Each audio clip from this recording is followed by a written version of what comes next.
আল্লাহ তাআলাকে যেভাবে ভয় করা দরকার ওইভাবে কি আমরা ভয় করি? আল্লাহ তাআলাকে যেভাবে অনুসরণ, আল্লাহ তাআলার বিধানগুলোকে যেভাবে মানা দরকার ওইভাবে কি আমরা মানি? রাসূলের অনুসরণ যেভাবে করা দরকার ওইভাবে কি আমরা করি? অন্তরে ভয় আছে, কিন্তু যেভাবে আল্লাহ তাআলার বিধানগুলোকে বাস্তবায়ন করা দরকার সেইভাবে করি না। আল্লাহ তাআলাকে যেভাবে ভয় করা দরকার এইভাবে ভয় করি না।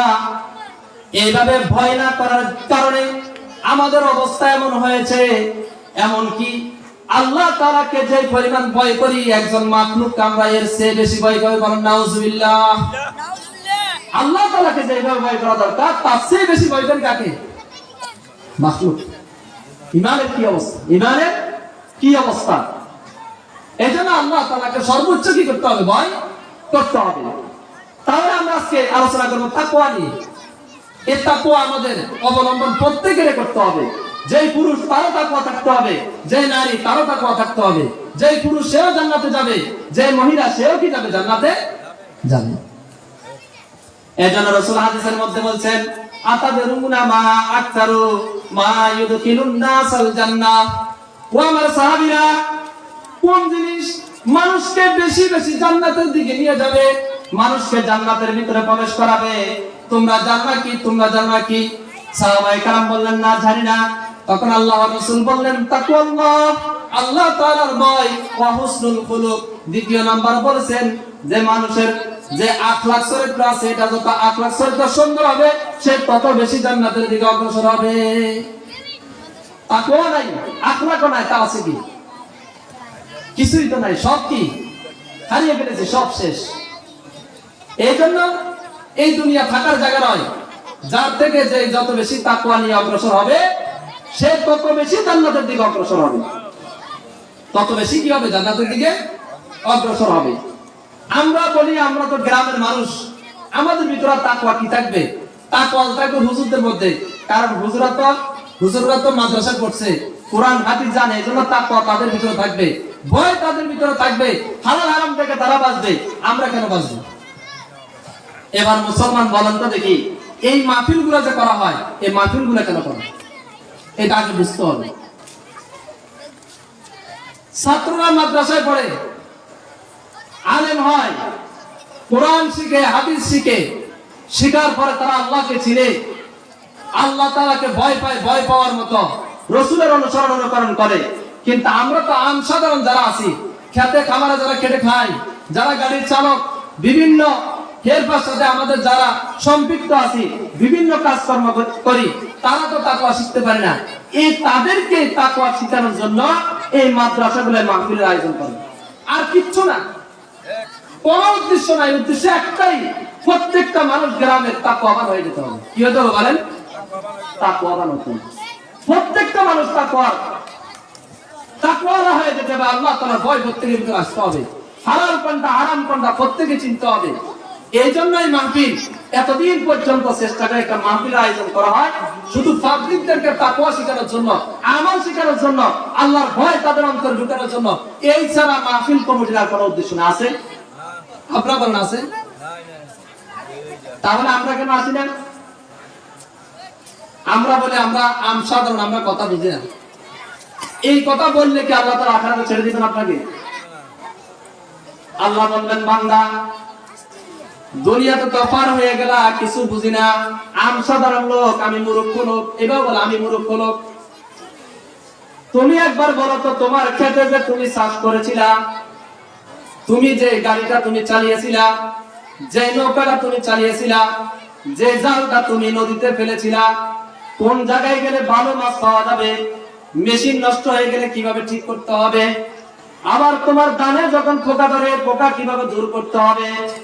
ও বান্দা, তুমি বলো তো এগুলোর জন্য তুমি কারো কাছে গিয়েছিলে কিনা? তখন বান্দা মিথ্যা কথা বলবে না, আল্লাহ গিয়েছিলাম। তখন আল্লাহ বলবে, তাকওয়া শিখার জন্য, আমল শিখার জন্য তুমি বান্দা বলো তো তুমি কয়জন আলেমের কাছে গিয়েছিলা? কয়জনের কাছে গেছো? মাদ্রাসার হুজুররা বসে রয়েছে তোমাদেরকে শিক্ষা দেওয়ার জন্য। হুজুরের কাছে গিয়ে কি কোনদিন একটা মাসালা জিজ্ঞাসা করছিলাম? আমার মেয়েকে বিবাহ দিতে হবে, এই মেয়েকে কোন পন্থায় বিবাহ দিলে শরীয়ত সম্মত হবে, আমার ঘরের জন্য একটা দোয়া করাতে হবে। এই দোয়াটা কোন পন্থায় দোয়া করলে শরীয়ত সম্মত হবে? আমার বাবা মারা গিয়েছে, এখন খানা খাওয়াতে হবে, কোন পন্থায় খানা খাওয়ালে এই খানাটা শরীয়ত সম্মত হবে, আমার মন মতো হবে না। যে খানার ভিতরে কোনো নাজায়েজ কিছু থাকবে না, যে খানার ভিতরে কোনো লোক দেখানি থাকবে না এবং অহংকারী থাকবে না। তুমি বান্দা এগুলো কি জিজ্ঞাসা করার জন্য তুমি কোন হুজুরের কাছে গিয়েছিলাম? উত্তর আছে? আপনারা এখানে উত্তর দেন, উত্তর আছে? যদি দুনিয়াতে উত্তর না থাকে আখিরাতে উত্তর কোথায় পাবেন? এই জন্য তাকওয়া একটা উদাহরণ বললে আপনারা বুঝবেন। যারা একেবারে নিম্ন শ্রেণীর লোক আমাদের দেশে ধরা হয়, যারা রাখাল, যারা কি রাখাল, এরা সারাদিন চরে ময়দানে হাটে মাঠে থাকে, কিন্তু কি করে না, শিক্ষার কোন অবস্থাই এদের মধ্যে নাই। আপনি যারা দাওয়াত দিবেন, এই দাওয়াতটা তারা গ্রহণ করার মতো সে কলিজা তাদের নাই। তাহলে বলেন এই রাখালের কি পরিমাণ তাকওয়া একটা ঘটনা বললে বুঝবেন। ঘটনা হলো শুআবুল ঈমানের মধ্যে ইমাম বাইহাকী রাহমাতুল্লাহ ঘটনাটা নিয়ে আসছেন। আব্দুল্লাহ ইবনে ওমর রাদিয়াল্লাহু তাআলা আনহু একদিন যাচ্ছিলেন, যাওয়ার পরে পথে এক জায়গায় তাবু গাড়লেন, গাড়িয়া ওখানে নাস্তা মানে খাবার খাচ্ছিলেন, দস্তরখান বিছিয়েছেন। এর মধ্যে একজন রাখাল যাচ্ছে কিছু বকরি নিয়ে, ছাগল নিয়ে। যাওয়ার পরে রাখালকে আব্দুল্লাহ ইবনে ওমর রাদিয়াল্লাহু তাআলা বললেন, ভাই আসো তুমি আমাদের সাথে খানা খাও। বলার সাথে সাথে রাখাল বলল, হুজুর আমি রোজাদার। আমি কি রোজাদার? রাখাল যখন রোজাদার বললেন, তখন আব্দুল্লাহ ইবনে ওমর রাদিয়াল্লাহু তাআলা আনহু বললেন, আরে ভাই তুমি বলছো তুমি রোজাদার, এত বিকট গরম, এত রোদ, এই রোদের মধ্যে যেখানে মানুষ ঘরের ভিতরে পর্যন্ত থাকতে পারে না, তুমি এই ময়দানে মাঠের মধ্যে মরুভূমির মধ্যে তুমি আছো, আর তুমি বলছো আমি রোজাদার, এটা কিভাবে সম্ভব হলো? আব্দুল্লাহ ইবনে ওমর রাদিয়াল্লাহু তাআলা আশ্চর্য হয়ে গেলেন।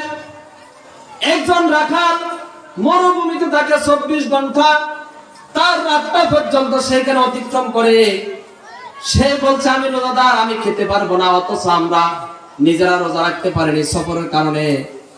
আব্দুল্লাহ ইবনে ওমর রাদিয়াল্লাহু তাআলা বললেন, ভাই যদি আমাদের সাথে কিছু না খাও তাহলে তুমি একটু শোনো, তোমার যে ছাগলের পাল আছে এই পাল থেকে একটা বকরি আমাদের কাছে বিক্রি করে দাও।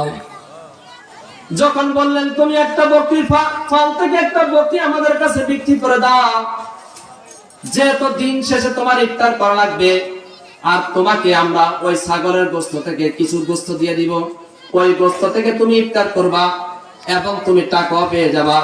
যখন তোমার মালিক যখন বলবে আমার আরেকটা বকরি কোথায় গেল, মালিককে বলবা যেহেতু মরুভূমি জঙ্গল অবস্থা, ওই জঙ্গলের থেকে একটা বাঘ এসে একটা ছাগলকে নিয়ে গেছে, এটা তো আমার দোষ না, তখন মালিক তোমাকে কিছু বলবে না। এই কথা আব্দুল্লাহ ইবনে ওমর রাদিয়াল্লাহু তাআলা আনহু বলার সাথে সাথে ওই রাখাল বলল, আইনাল্লাহ। বললেন, আরে আপনি এত বড় আলেম হয়ে আমাকে বললেন, আপনি বলেন তো কি আইনাল্লাহ? মালিক তো দেখবে না, কিন্তু আসল মালিক যে আল্লাহ, আমি তো তাকে ভয় করি, তার কথা আমার ভিতরে আছে। আপনি বলেন তো আল্লাহ কোন জায়গায়? আল্লাহ কি আমাকে দেখছে কি দেখে নাই? আব্দুল্লাহ ইবনে ওমর রাদিয়াল্লাহু তাআলা আনহু মনে মনে বললেন, আমি তো লোকটাকে পরীক্ষা করলাম, আর এই লোকটাকে পরীক্ষা করার পরে লোকটা পরীক্ষায় পাশ হয়ে গেল। আব্দুল্লাহ ইবনে ওমর রাদিয়াল্লাহু তাআলা আনহু যখন এই ঘটনা পর্যবেক্ষণ করলেন, দিন শেষে যখন সফর থেকে মদিনায় চলে গেলেন, তখন তার প্রতিনিধি দলকে ওই রাখালের মালিকের কাছে পাঠাইলেন। পাঠাইয়া বললেন, আপনার রাখাল যেহেতু আপনার গোলাম, আপনার গোলামের দাম কত, আর আপনার ফলের মধ্যে যে বকরিগুলো আছে আপনি বলেন তো এই বকরিগুলোর দাম কত? সব বকরিগুলাকে আব্দুল্লাহ ইবনে ওমর রাদিয়াল্লাহু তাআলা আনহু ফরিদ করে ওই রাখালকে আজাদ করে দিয়ে তাকে দান করে দিলেন। একটা তাকওয়া, এখন রাখালের কি পরিমাণ তাকওয়া!